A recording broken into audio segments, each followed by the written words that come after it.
It's so great to be able to worship with you today. Welcome. We know that the Spirit of God is alive and well in our church family, and so wherever you are, we pray that you'll be able to worship Him today in spirit and in truth. And so with that, let's get started with worship today.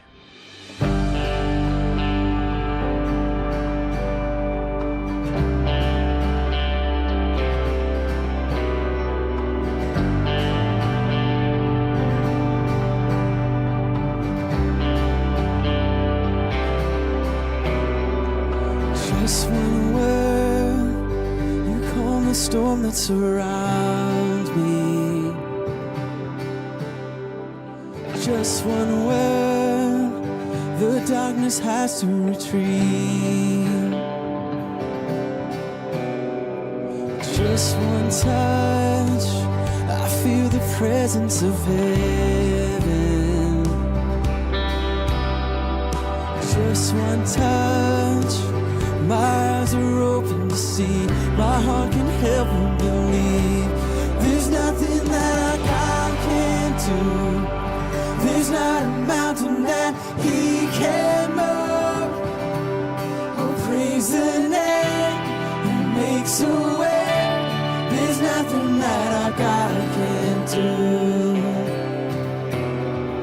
Just one word, you heal what's broken inside.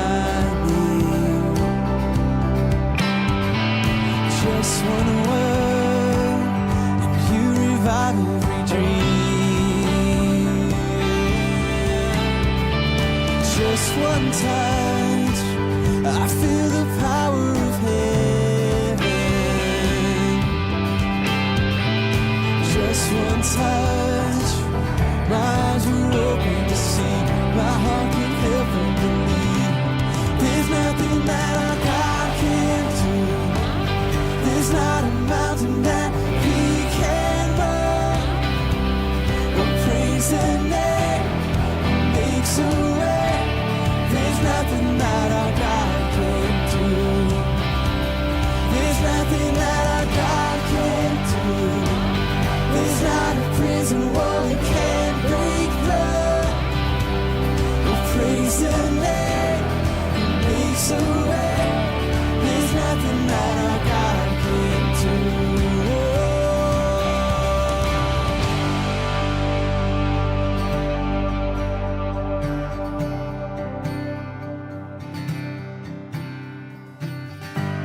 I will believe for greater things.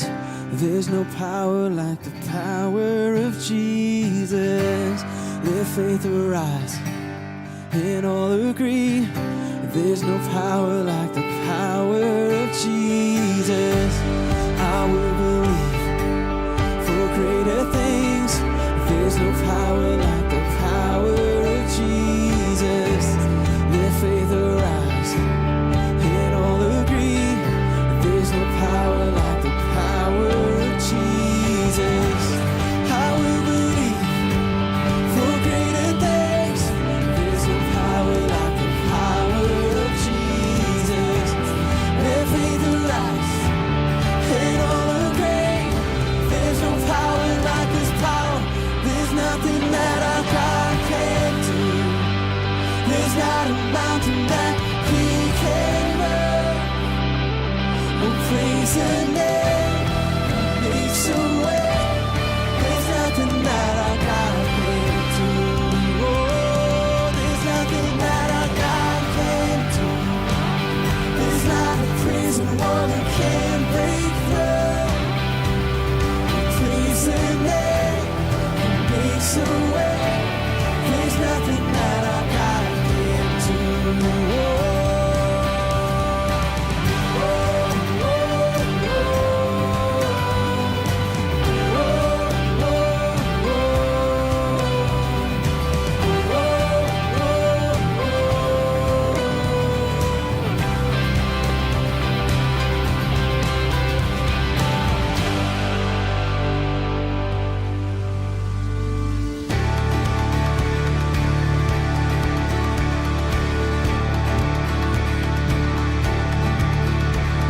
was buried beneath my shame.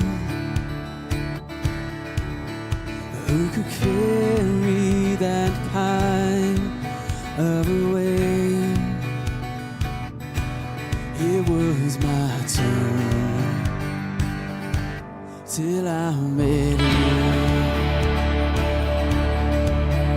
I was breathing but not alive. All my failures I tried to hide. It was my turn till I met you. You called my name and I ran out of that grave, out of the darkness into your glorious day. You called my name and I ran out of that grave, out of the darkness into your glorious day.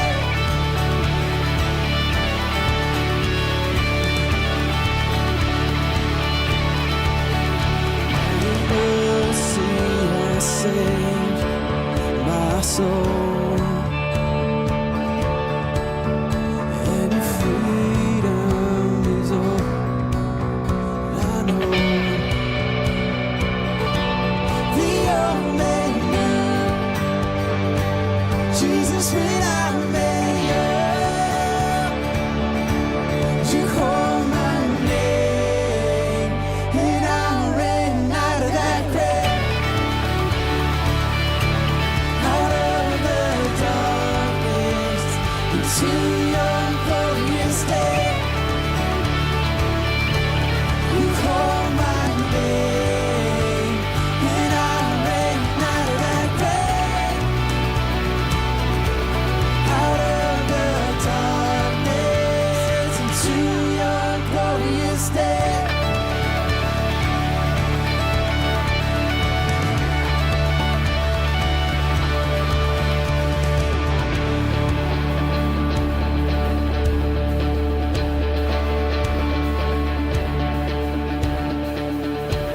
I needed rescue, my sin was heavy. The chains break at the weight of your glory. I needed shelter, I was an orphan. Now you call me a citizen of heaven. When I was broken, you were my healing. Now your love is the air that I'm breathing. I have a future, my eyes are open. 'Cause when you call my name, I ran out of that grave, out of the darkness into your glorious day. You called my name and I ran out of that grave, out of the darkness into your glorious day.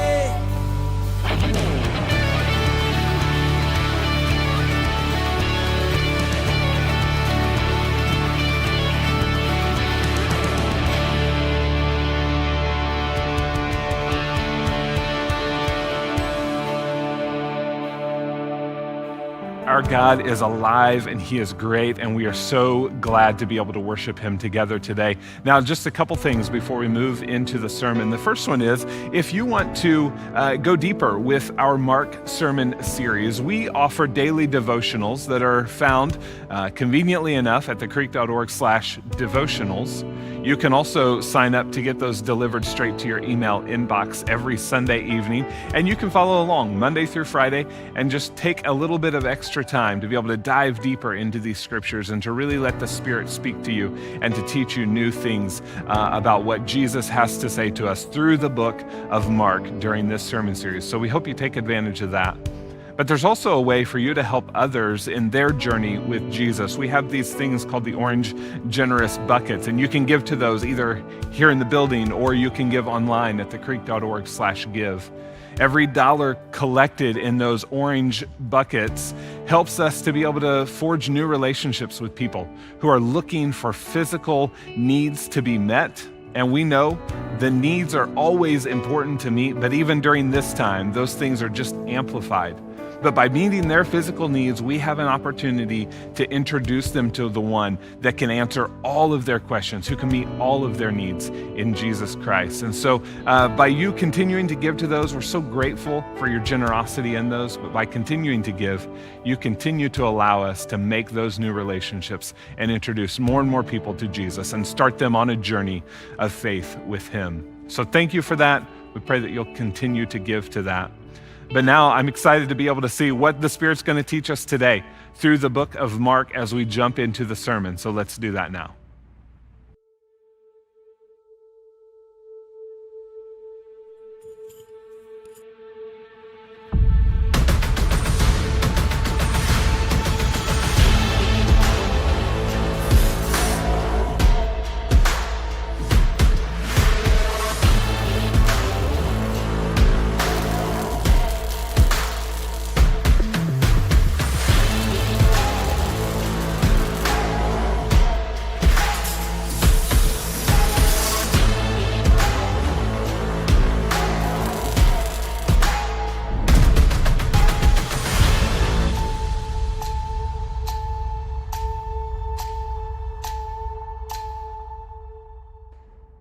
Well, welcome everyone. My name is Emerson. I'm one of the pastors here on staff at the Creek. It's such a pleasure to be with you and joining you here today. We're going to be in Mark chapter 8, journeying through the Gospel of Mark, just like we have been for the last several weeks. Today's no different.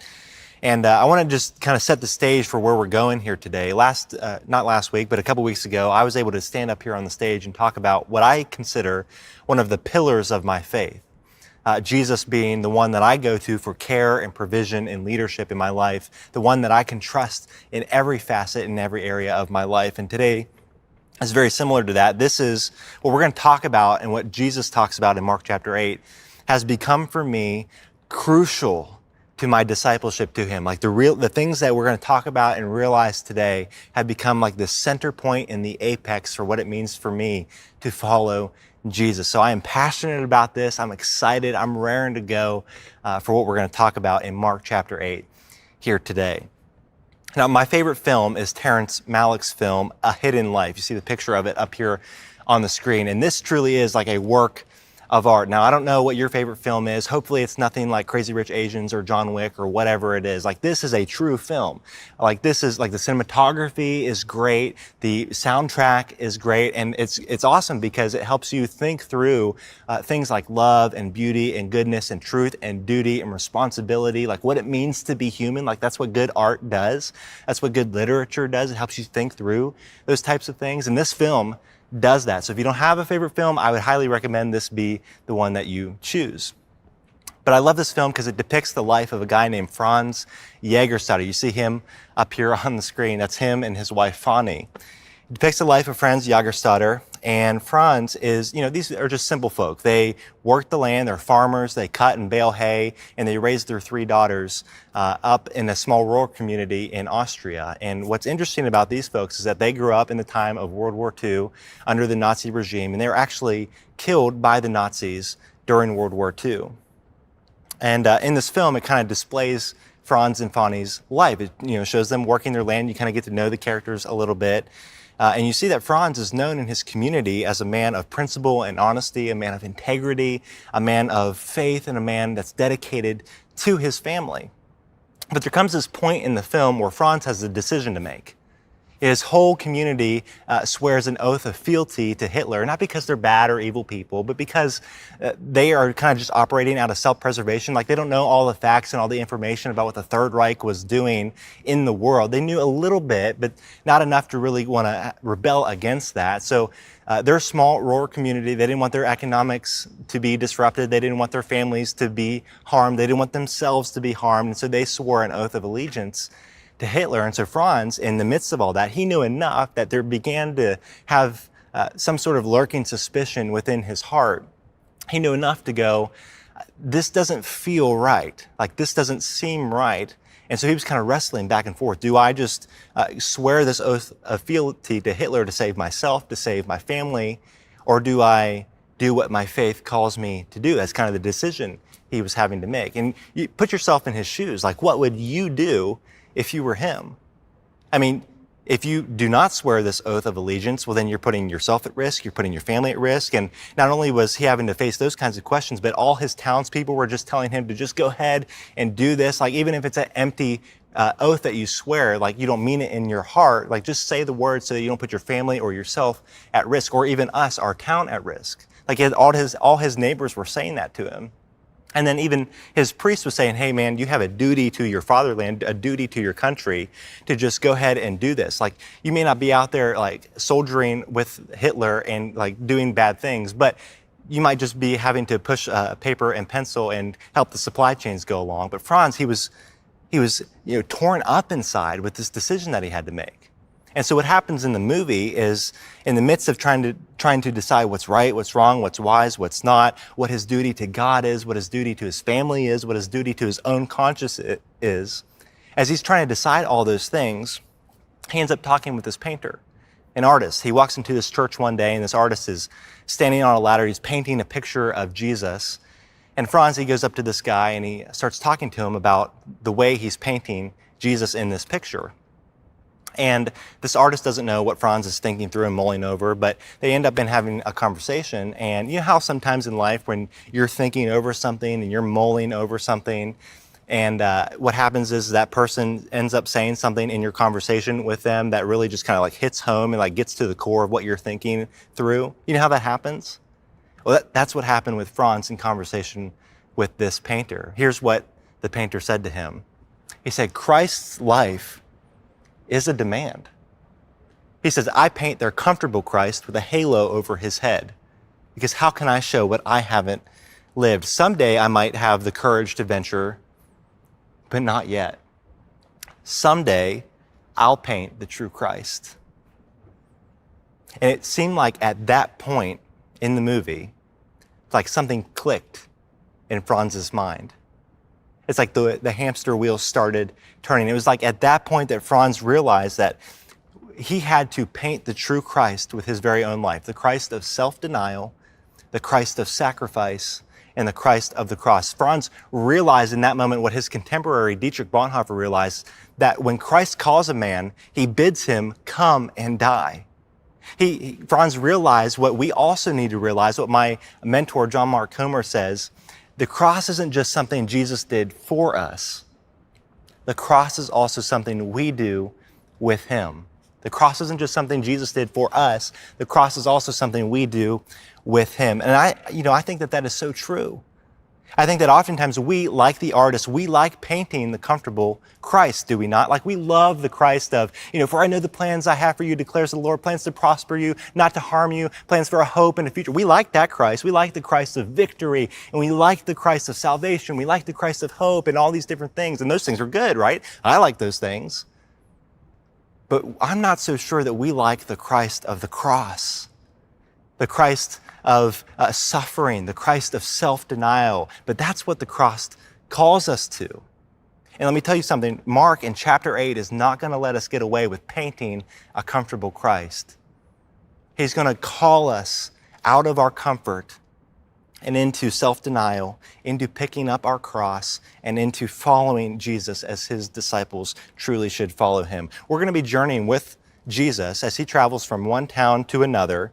And as we go, Jesus is going to ask some questions. He's going to make some statements. And we're going to have to wrestle with what it looks like to truly follow Jesus. We're going to have to wrestle with who Jesus truly is, what his kingship actually is made up of. We're going to have to wrestle with those things. And it begins in Mark chapter 8, verse 22, with a healing of a blind man. Here's Mark chapter 8, verse 22.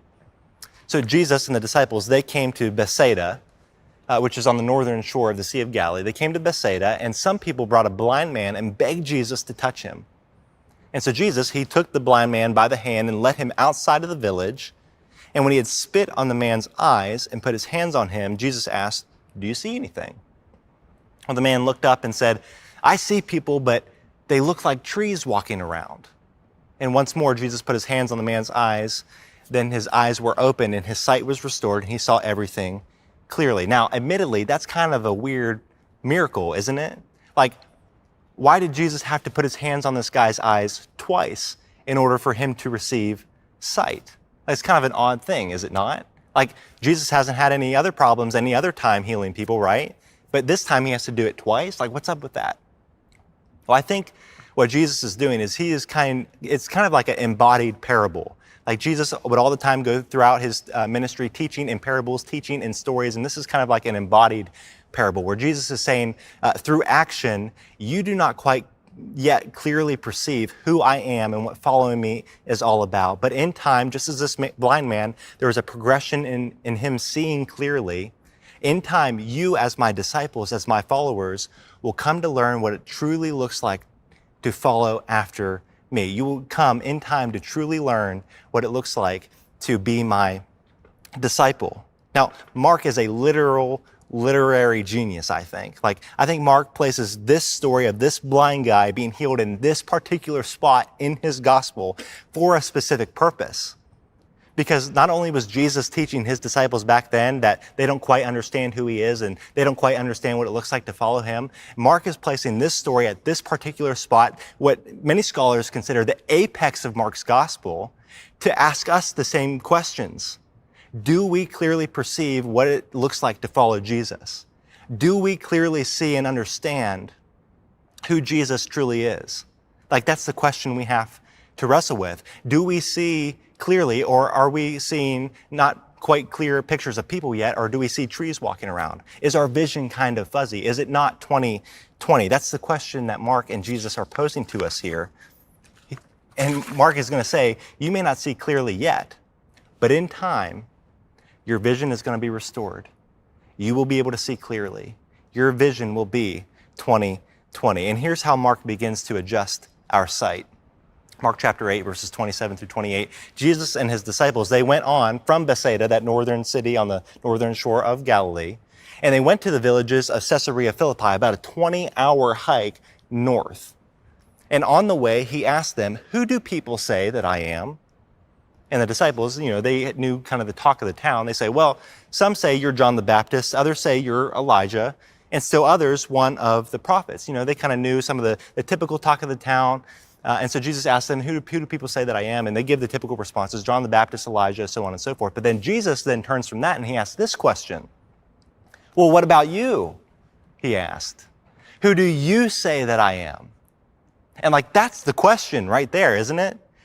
Who do we say Jesus is? I don't know where you're at in your faith today. Maybe you don't follow Jesus. Maybe you think he's just some sort of moral teacher, a good guy that people follow, and it's probably a good thing that we follow him because he's an upstanding, ethical kind of person. Maybe you don't think that at all. Maybe you think that Jesus was just a first century rabble-rouser. Or maybe you think that he was just some poor, mistaken man with a savior complex. Or maybe you're sitting here today and you're like me and you're saying, man, I believe that Jesus is the way, the truth, and the life, and no one comes to the Father except through him. I believe that he is King of Kings and Lord of Lords. Maybe that's you today too, but we all have to wrestle with that question. What about you? Who do you say that I am? Well, Peter, one of Jesus's followers that was traveling along with him, he answers that question. Here's what he says. Jesus asked that question, who do you say that I am? And Peter answered, you are the Messiah. You are the Messiah. And then Jesus warned them not to tell anyone about him. Now, again, Peter says, you are the Messiah. And when he says that, he's giving Jesus a title with some pretty significant implications. It'd be like calling Jesus the King or the Emperor or the President of the United States of America. Let's not spiritualize this here, because sometimes we can do that. When Peter calls Jesus the Messiah, he, in his mind, is thinking of a very concrete king with a very concrete kingdom that would wipe away any and all of Israel's enemies. That's kind of what he's got going on in his mind, which is why Peter is warned by Jesus not to tell anyone about this proclamation of his identity. Because if Rome caught wind of this new king trouncing around, they'd want to put Jesus in his place, and it wasn't Jesus' time to die just yet. But here is where that blind man story starts to really come into effect. Because if Peter sees Jesus as this kind of figure, as Israel's king, as Israel's long-awaited king, who would by military force, through sheer force of power and ruling with an iron fist, walk into Jerusalem, overthrow the Roman authorities and any other unrighteous rulers, then he's only seen in part. He's not quite seeing clearly. Things are still kind of fuzzy for Peter. The truth is that Jesus is God's Messiah. He is God's anointed one. He is the King of Kings and Lord of Lords, but he doesn't see clearly because Jesus is becoming king, and Jesus' kingship and him ruling and reigning doesn't come through military power. It doesn't come through coercion. It doesn't come through force. It doesn't come through Jesus propping himself up. It comes by way of suffering love. And we know this because over the next 3 chapters, Jesus is going to launch into a huge teaching project to help make this abundantly clear to his disciples what exactly it looks like for him to be the king and what it looks like for his followers to follow after him. We see this kind of all throughout the next 3 chapters of Mark's gospel. In the next 3 chapters, Jesus is going to give a suffering prediction, Mark chapter 8, Mark chapter 9, Mark chapter 10. Then the disciples are going to misunderstand what it looks like to follow after Jesus, Mark chapter 8, Mark chapter 9, Mark chapter 10. And then Jesus is going to have to correct them to help them understand and see clearly who he actually is and what it looks like to actually follow him. And you see that, Mark chapter 8, Mark chapter 9, Mark chapter 10. Now, we don't have time to go through every single one of those. I wish we did. But we're just going to walk through the one in Mark chapter 8, and that begins right here with the very next verse. Mark chapter 8, verse 31. Jesus says this, "He then began to teach them that the Son of Man must suffer many things and be rejected by the elders, the chief priests and the teachers of the law, and that he must be killed and after 3 days rise again." And he spoke plainly about this. Now, Jesus is saying here to his followers, you want to know the kind of Messiah that I am? Well, I'm the Messiah that must suffer. I am a suffering Son of Man. You need to include in your thinking about what the Messiah is, this idea that the Messiah is a suffering servant. That's what you got to understand, Peter. That's what you got to understand, disciples. And I love this last line. This is what Jesus spoke plainly about. Like of all the things that Jesus went around doing and saying in his ministry, like Jesus would speak in these parables where it wasn't quite clear and people would have questions about what he was saying and what he was doing and they wouldn't quite understand. But this is the thing that Jesus speaks plainly about. This is the thing that Jesus speaks with clarity of, that he is a suffering, self-giving, humble kind of king, not the one that wants to lord his power over other people. And Peter, upon hearing this, has this like gut level, visceral reaction upon hearing Jesus say this. And here's what Peter does, verse 32. Peter took Jesus aside and began to rebuke Jesus. He, because they're traveling from Bethsaida, 20-hour trek up to Caesarea Philippi. Peter's probably like, Jesus, wait, come over here, sit down. I think the sun is getting to your head. Like maybe you need some water, Jesus, or maybe the well water that we drank earlier is getting to your head a little bit. Like you're not understanding rightly. Like you're not supposed to suffer and die. You're supposed to walk into Jerusalem. You're supposed to get rid of the Roman authorities, and you're supposed to leave a black greasy spot where they were standing before, and you're supposed to sit down and reign as king of the world. Like, Jesus, you're not quite getting it. So let's get back on the program here. Take a rest. Come on, get your head, start thinking clearly here. And let's get back with the show. And we can sympathize with Peter, right? Like, imagine, put yourself in Peter's shoes here.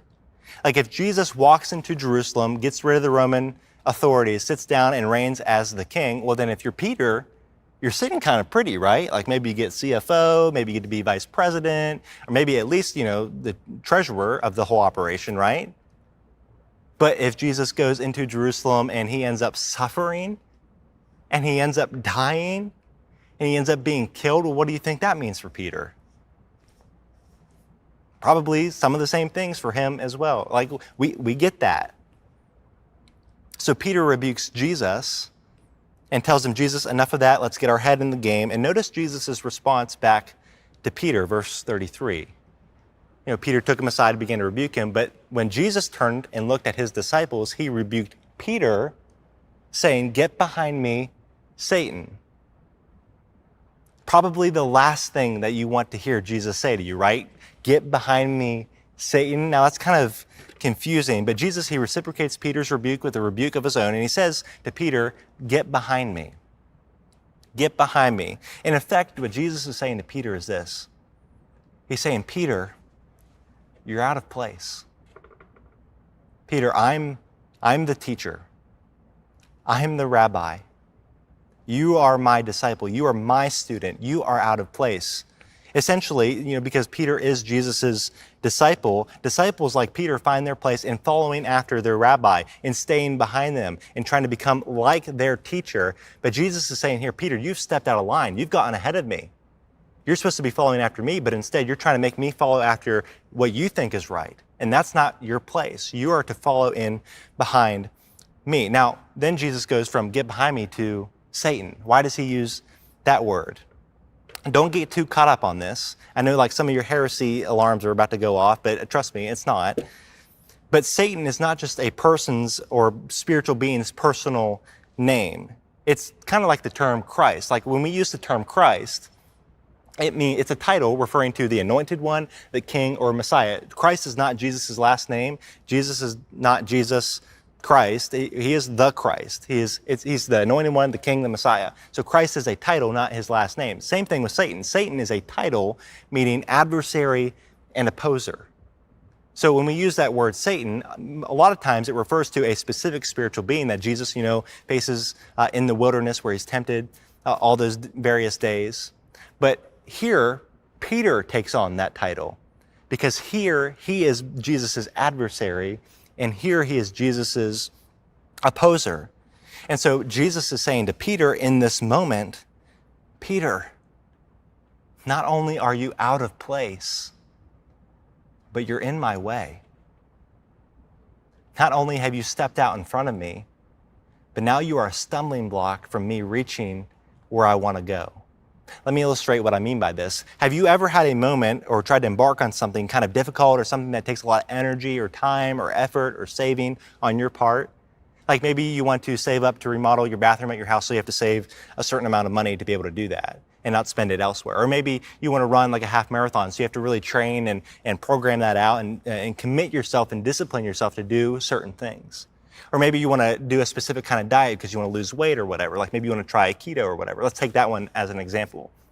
Say you want to do keto, and in embarking upon that whole process of doing the keto diet, you empty your pantry and your refrigerator of everything that's like not keto friendly. You go to the store and you buy everything that is keto friendly, and you plan out your meals and you're ready and raring to go. So you got everything worked out and you do pretty good for a number of weeks. Like you're like 3 or 4 weeks in, you're starting to notice changes, you're starting to notice some progress, and things are going good. But what inevitably happens whenever you start to do that? Inevitably, without a shadow of a doubt, somebody, they wake up that morning, they've got you in mind, they're just so appreciative of you. So what they do is they go by the bakery and they get you a freshly baked, sugar-laden, tantalizingly delicious Long's donut, and they bring it to you and they just say to you, man, I just appreciate you so much. I was just thinking of you today. I know this is totally random and I know you're on your diet, but here you go. Here's a Long's freshly baked, sugar-laden donut. They place it in front of you. Now you can do one of two things, right? You can either break your keto diet and eat the donut, or you can say, you know what you say. You say, get behind me, Satan, right? That's what you say. You say, get behind me, Satan. And why do you say this? You say this because that person is standing in between you and who you want to be. That person is standing between you and your goals. That person is a stumbling block between you and where you want to be in your life. That's why you say, get behind me, Satan. Now, and really, this is what's happening with Peter and Jesus, only like 1,000 times more serious. Jesus is saying, Peter, you're in the way. Peter, my becoming king is not through what you think it is. My becoming king is not through conflict, military power, violence, propping myself up, puffing myself up, or whatever. It's by way of suffering love. And can I be honest here? Like, it is so tempting for me to think that life and happiness are found in subtly looking to my own interests, or almost imperceptibly coercing people and situations to prop myself up or make myself look good, or looking for significance by doing things that only benefit myself. Like, it's so tempting to think that life and joy and happiness and peace are found in doing those kinds of things, of padding my bank account, of self-preservation, of making decisions out of what I want and what I desire.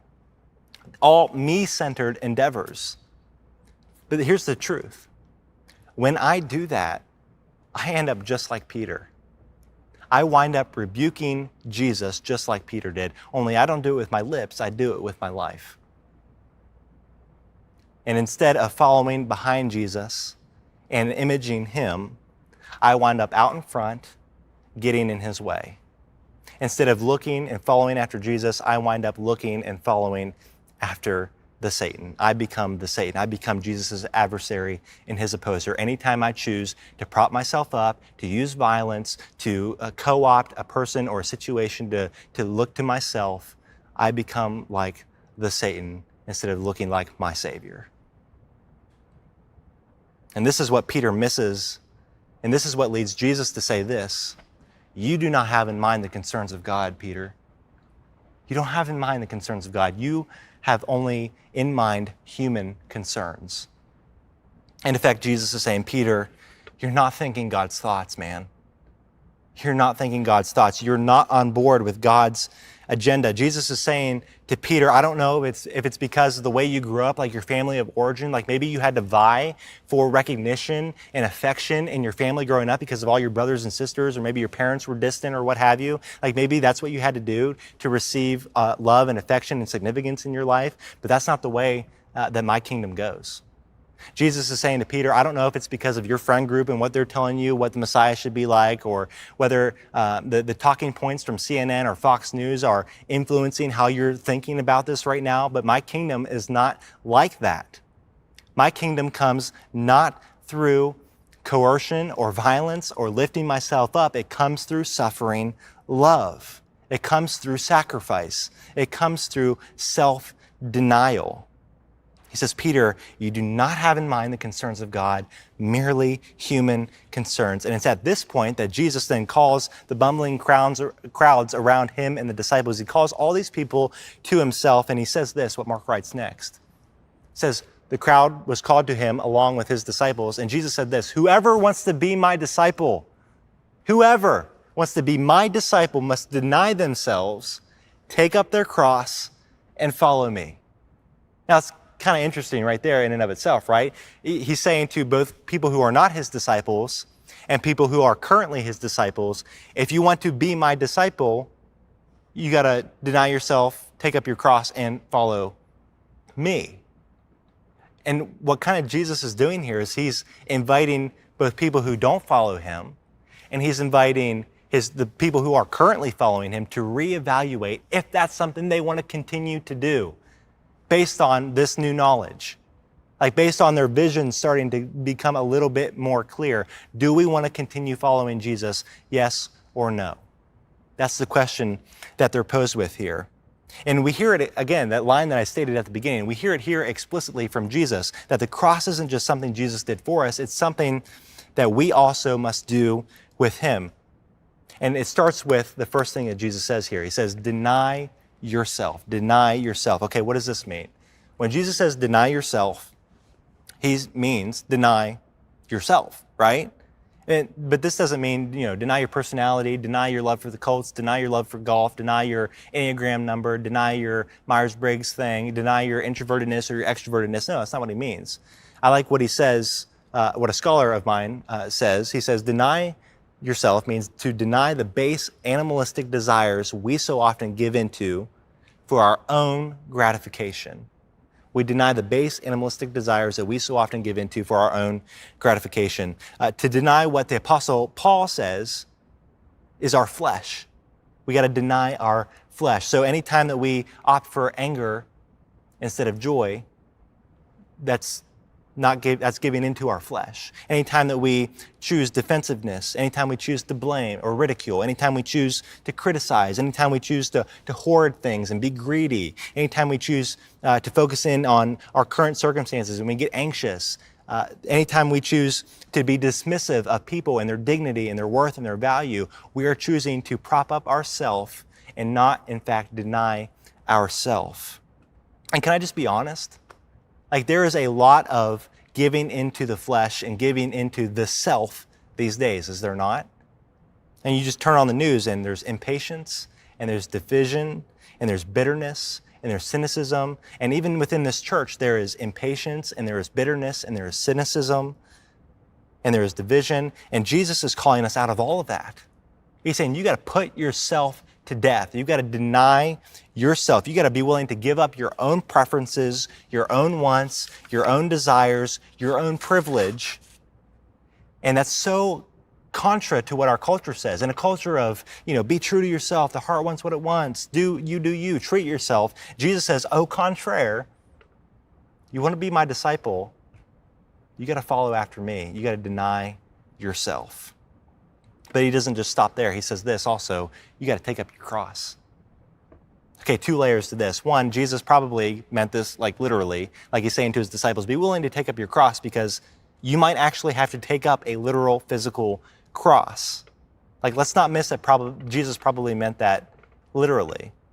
But, we live in America, we don't necessarily have to deal with that aspect of it. So there's a second layer to this as well. There's a sense in which Jesus is saying to you and to me, if you want to be my disciple, you've got to be willing to go the extra mile, to turn the other cheek, to love your enemy, to respond to hate with love. You got to be willing to bear your cross. I'll say it again. The cross isn't just something that Jesus did for us. It's also something we do with him. And again, that's not to deny orthodoxy or substitutionary atonement. Hear me on that. But what else does Paul mean when he says in Galatians chapter 2, verse 20, I have been crucified with Christ, and I no longer live, but Christ lives in me. I've been crucified with Christ, but Christ lives in me. Okay, what does that look like? What does it mean for us to bear our cross? Sometimes we have questions about that. I'll tell you what it doesn't mean, right? Like here, sometimes people are like, oh my goodness, I have to bring my own coffee into church. All right, I guess I'll do that. I'll bring my own coffee. I'll make my own Keurig at home. I'll bring my own coffee into the church. I guess that's just me bearing my cross. No, that's not it. Or you hear some people say, oh my goodness, I have to wear a mask at church. They're making me wear my mask at church. Okay, I guess I'll just give in. I guess I'll just do it. I guess I'll just bear my cross. No, that's not it either. Or I hear people say this, right? Life group land, because I'm a life group minister here at the church. I hear people say, oh my goodness, I have to drive 15 minutes to life group and I have to drive 15 minutes back home after life group. That's a 30-minute round trip. And I'm in charge of bringing the charcuterie tonight. Like, fine, I'll do it. That's my cross to bear. No, it's not any of those things, right? Like anytime I hear people talk like that, I'm like, okay, man, like that's my cross to bear, hearing you talk about all those different things. Bearing your cross is not any of those. Bearing your cross means that I pour out without looking for you to pour back into me. It means I will not concern myself with self-preservation, but will give up my claim to life for the betterment of yours. It means not just giving out of my excess, but giving out of my lack. It means I'll take the hit. It means I'm not going to concern myself with my own comfort, but I'll look to make you more comfortable. It means that I'm going to take the hit and I'm not going to concern myself if that's fair or not. Bearing my cross means that I will give up my rights, my freedoms, my privilege, my happiness so that you can flourish. That's what bearing your cross means. And I'll let you use your prophetic imagination to kind of work that into your own life, in your marriage, in your parenting, in your working relationships. What does bearing your cross look like? That's a question we all have to answer if we are disciples of Jesus. Because it's with that in mind that Jesus' final invitation goes out. He says this, follow me. He says, follow me. He says, deny yourself, take up your cross, and follow me. Jesus is saying, maybe now your vision is clearing up. Jesus is saying, this is what following me is all about. I'm not just a make you feel better therapeutic soothsayer. I'm not just your get into heaven free card. I'm your master. I'm your teacher. I'm calling you to die with me. I'm calling you to surrender, to yield, to let go of your false self and to be raised in newness, to live as humans are truly called to live. I'm calling you to put off the false self and to live and find your true, authentic self. Because here's the deal. And I love this about Jesus. Jesus is so good. A lot of times he doesn't even just, he doesn't ask us to do things by commanding us. He just states reality. I love what Jesus does here. He just states reality. Here's what he says. For whoever wants to save their life will lose it. But whoever loses their life for me and for the gospel will save it. And then he goes on. He says, what good is it for someone to gain the whole world yet forfeit their soul? Or what can anyone give in exchange for their soul? The answer is nothing. He says this. If anyone is ashamed of me and my words in this adulterous and sinful generation, the Son of Man will be ashamed of him when he comes into his glory with the holy angels. Jesus is saying, man, if you want to follow me, it's going to cost you a lot. But when you follow me, you'll gain everything. Many times when we see Jesus speaking, like I said, he just states reality. He's saying, here's how life actually works. When you try to work and save your life and build yourself up and you're opting for self-preservation, when you do that, you end up actually losing your life. I've seen it time and time again. People who work, and do, and go, and they're only focused in on themselves. When they get to the end of their life, they look back on with regret because they didn't give enough of themselves away. And Jesus is trying to get us away from that. He's trying to say, look, if you want to find your life, you got to lose it for my sake and for the sake of the gospel, so that when you get to the end of your life, you won't look back with regret. You'll say, I chose the true and right path. I chose the path that actually meant something. And this is the hope of it all, right? Like Jesus promises us that we will find our life if we lay down ourselves. We will find salvation if we take up our cross. We will find resurrection in our lives if we allow ourselves to be crucified. And Jesus is asking us, do you see clearly now? Do you see what kind of king I am? Do you see what it looks like to be my disciple? Or are you still in the dark? Is your vision still a little funny? Is your vision still a little fuzzy? Do people still look like trees? Who do you say that I am? Do you want to really follow after me? It'll cost you everything, but man, you'll gain everything. Paul exhorts us in Philippians when he's writing to the church of Philippi to do the same thing that Jesus is calling us to do. He says this, he says, in your relationships with one another, have the same mindset as Christ Jesus, who, being in the very nature God, did not consider equality with God something to be used to his own advantage. Rather, he made himself nothing by taking the very nature of a servant, being made in human likeness, and being found in appearance as a man, he humbled himself by becoming obedient to death, even death on a cross. Therefore, God exalted him to the highest place and gave him the name that is above every name, that at the name of Jesus, every knee should bow and every in heaven and on earth and under the earth, and every tongue acknowledge that Jesus Christ is Lord, to the glory of God the Father. Did you notice the trajectory of Jesus' life there? He humbles himself. He doesn't look to use his position of power in the Godhead, in the Trinitarian relationship, as something to be used to his own advantage. He doesn't prop himself up. No, he goes downward. He goes downward into the likeness of human flesh. He humbles himself, and he does that. And he goes even beyond just coming and incarnating amongst us. He goes to a cross, and from the cross, he goes into a grave. He goes to the deepest level of down that you can possibly go, the most shameful death, the most painful death. And because of that, he is then raised to new life. That is what he is calling us to do in all of our relationships. And I just wonder what it would look like for husbands, for you to memorize that passage. Can I give you that challenge? Can you memorize that passage? And then ask yourself, how can I humble myself for my wife? How can I go to the cross for my wife? How can I empty myself just like Jesus did for my wife? Wives, can I give you a challenge? Memorize that Philippians chapter 2, verses 5 through 11 passage. And then ask yourself, how can I humble myself for my husband? How can I take self out of the equation? How can I go to the cross for my husband? How can I empty myself for my husband? Life groups, can I challenge you all with something? Memorize Philippians chapter 2, verses 5 through 11. And then ask yourselves, on behalf of the people in my group, how can I go to the cross for them? How can I take myself out of the equation? How can I humble myself for them? Single people, can I offer you a challenge?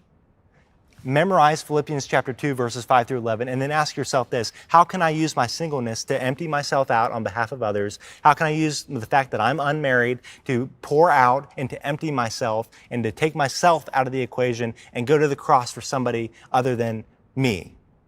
Like maybe that's the challenge that Jesus is offering us today if we are his disciples. And know this is not to become Jesus' disciple. You do not have to do these things in order to to become merited as Jesus' disciple. These are things that we do as his disciples because the work has already been done. Jesus is our Savior. He does all the work for us because no matter how much striving or dying to self that we do, it'll never be enough. So Jesus is calling us to do something out of the identity that he already gives us as his disciples, because when we place our faith and trust in him, he is the one who truly takes off his self. He is the one who truly goes to the cross, and he is the one who truly brings us into resurrection life. Jesus is our rabbi. We apprentice under him, and he's calling us not into something that he himself has not already done. He's calling us into something to journey alongside with him. He's calling us to the way of the cross. And I just wonder what it would look like for this community, for this church to follow suit. It is God's desire, friends. It is God's desire that we paint the true Christ with our very own lives.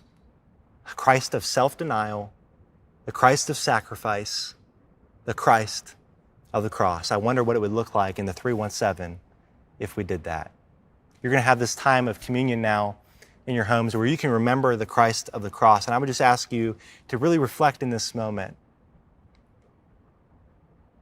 Thank Jesus for his sacrifice, for going the way of the cross for you. But also reflect on how can you join him on that journey. Thank him for what he's done. But as his disciple, how can you join him on that journey? Because here's the truth, friends. We will be raised to new life. If we lose our life for the sake of the gospel and for Jesus, we will find it.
Beneath the cross of Jesus Christ, no shadow remains for shame to hide. Redemption shown for all to see, perfection bore our penalty with a grace so glorious. Immortal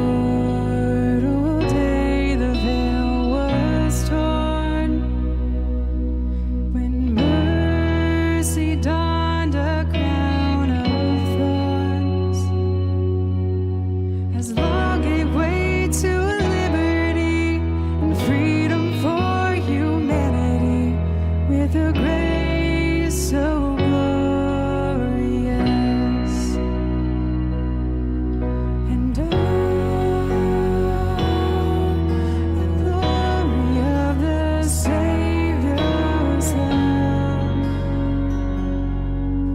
surrounding our surrender to know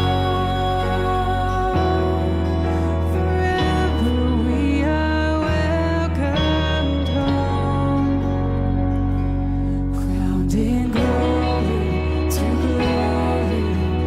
Worthy is the Lord of all the glory, forever. Holy is the Lord, crowned in glory to glory. Worthy is the Lord of all the glory, forever. Holy is the Lord.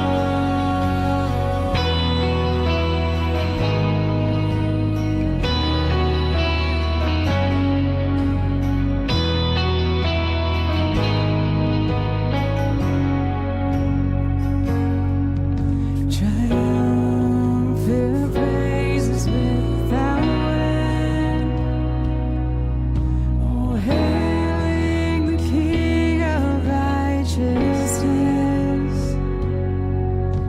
As every eye beholds the one, our hearts are undeserving of, with a grace so glorious. And oh, the glory of the Savior's love, surrounding our surrender to know forever we are welcome home, crowned in glory to glory. Worthy is the Lord of all the glory, forever. Holy is the Lord, crowned in glory to glory. Worthy is the Lord of all the glory, forever. Holy is the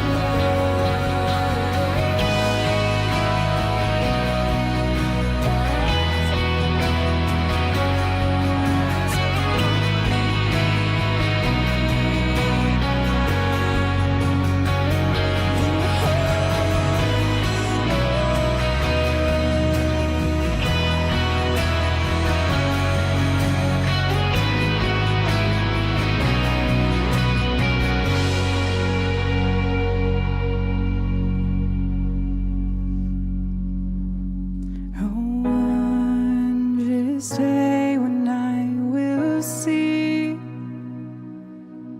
the face of Him who ransomed me. I'll fall and worship at His feet and rise to reign eternally with a grace so glorious.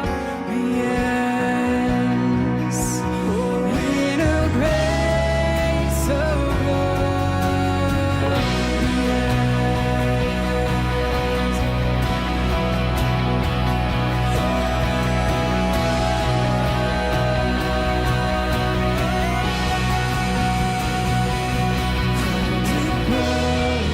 To glory,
Hey, thank you for worshiping with us today. Our God is alive, and we're so grateful to be able to live in that goodness and in His presence day in and day out. We're so glad that you've joined us for worship today. We hope you have a great week, and we'll see you again next week.